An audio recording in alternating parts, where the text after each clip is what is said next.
Just a short video to show how to fix remote controls and car key fobs that use the rubberized keypads that after a period of time fail. They're relatively easy to fix in most cases. So here's how to fix a fob for a car when the open and the unlock and lock buttons aren't working. We know what the problem is on this. It's the rubber keypad that's gone bad, because if I remove the actual fob, if I short the copper pads here, you'll hear the horn will beep when I lock it, and when I unlock it, the lights turn on. So I've unlocked it. So we know that the problem is just going to be, and the other buttons on here work, it's just the lock and the unlock that don't work.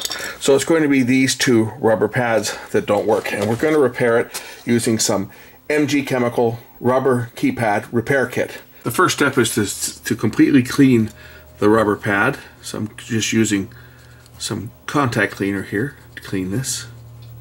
In this case, it's just 99% isopropyl alcohol. That's what the contact cleaner in the kit is. We're going to let that dry. Step 2 after cleaning with contact cleaner is to use this primer prep.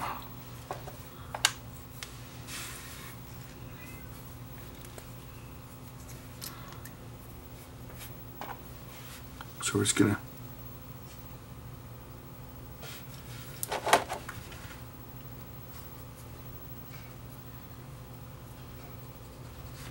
prep the contacts with primer prep.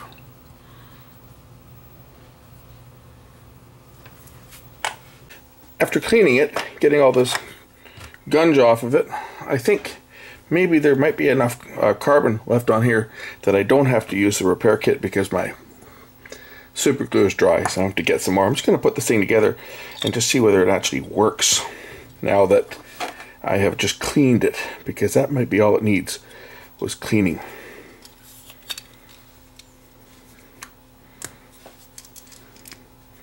Moment of truth. Will it lock? Yes, it does. See if it unlocks. So, unlock. Hey, it looks like it's unlocking. Unlock. And lock. And I'm not having to press this hard. So, at some point I may have to use the remote control repair kit on this, but I think just cleaning it up this time has gotten this remote working again. What happened to this is someone dumped a drink on it. Same fix works for TV remote controls as well. Thanks for watching.